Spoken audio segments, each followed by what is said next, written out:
What if I told you that all of the underrated Meshuggah song, The Demon's Name is Surveillance, is just 1, 2, 3, rhythm-wise? Spoiler alert, I'm going to tell you just that, so hang on to your tuna fishes. A couple weeks ago I did a big long video about the basics of Meshuggah style. I won't rehash the stuff about phasing and hypermeter here, so go check out that video if those are unfamiliar ideas. This video is a follow-up where I'll do a more in-depth analysis of a single song and explain a little more what I mean by Meshuggah counting. To recap, I use this phrase Meshuggah counting to describe a way of making sense of a certain pretty common type of Meshuggah riff. It's easier to show than explain. Let's take the first riff from Demon's Name as an example. As promised, in a certain sense, this riff just goes 1, 2, 3 over and over. Or more precisely, it goes 1, 1, 2, 1, 2, 3, 1, 1, 2, 1, 2, 3, etc. There are little interruptions thrown in here and there, but the pattern continues on either side of these as if nothing happened.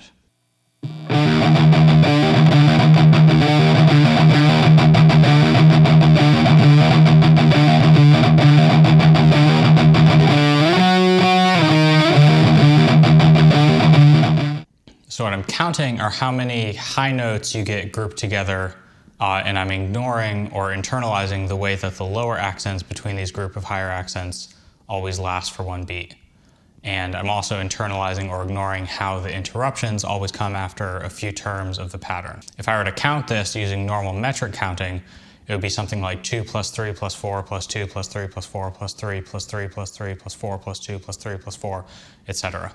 And you wouldn't see the pattern. Or if I were to use something called attack point analysis, which other people have done for Meshuggah's music, where I label the space between successive attacks, it would be something like 2 plus 1 plus 2 plus 1 plus 1 plus 2 plus 1 plus 1 plus 2, etc. We can simplify this dramatically and make the pattern apparent by thinking that the accents groups go 1, 2, 3, and then filling in the details which are predictable when we listen or play.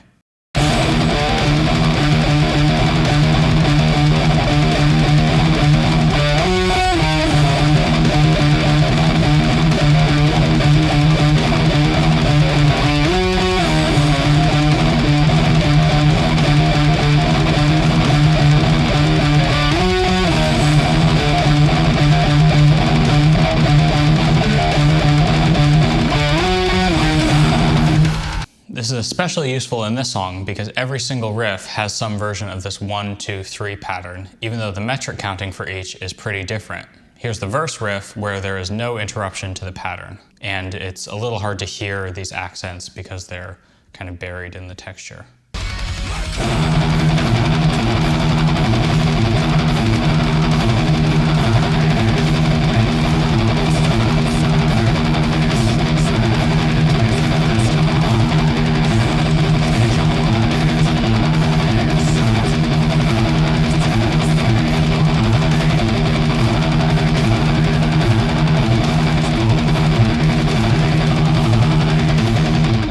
In that one, the framework around these accent groupings is slightly different, and it changes subtly in different iterations of the pattern.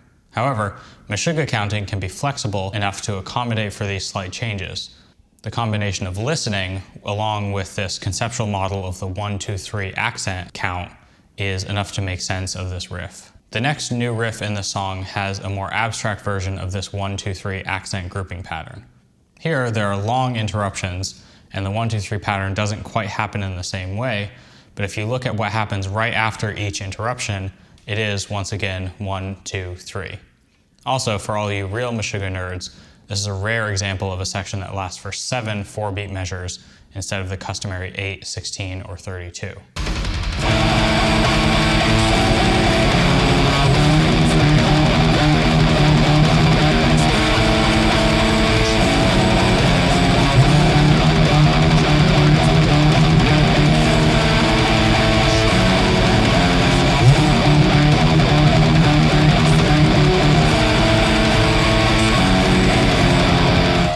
The next new riff is another straightforward example of the 1, 2, 3 Meshuggah counting scheme with yet another different way of spacing these accent groups out.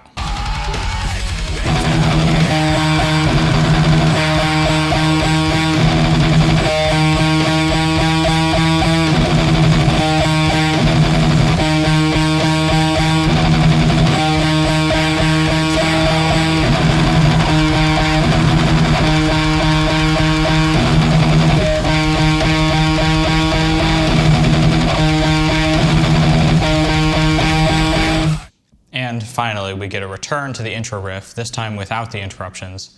Yet another, even more straightforward example of this 1, 2, 3 accent grouping scheme.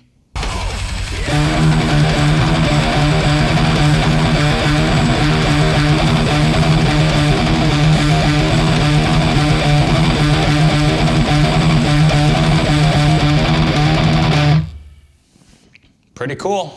I think this analysis shows how useful Meshuggah counting can be, not just as a listening strategy, but as an analytical one. All these different riffs are pretty different from each other if you analyze them with standard metric analytical techniques. But using Meshuggah counting, we can see that they all share the same accent grouping structure. A lot of people, including me, have talked a lot about Meshuggah's polymetric phasing, which is of course super cool. But not as many people have talked about their super cool motivic development. The way that they put together slight transformations of riffs to make songs is super slick, and this is just one especially clever example. In a lot of their riffs, they'll change texture but keep the same rhythms, or rearrange cells to make a new pattern, or insert or delete bits from one riff to make a new one. Here, it's like they have a basic idea, which is this abstract grouping structure, and they subject it to all of these transformations, preserving the unrelenting 16th note attacks and these abstract relations, but changing how all these features are configured together into the riffs. Thanks for watching. As usual, please do that stuff. See ya.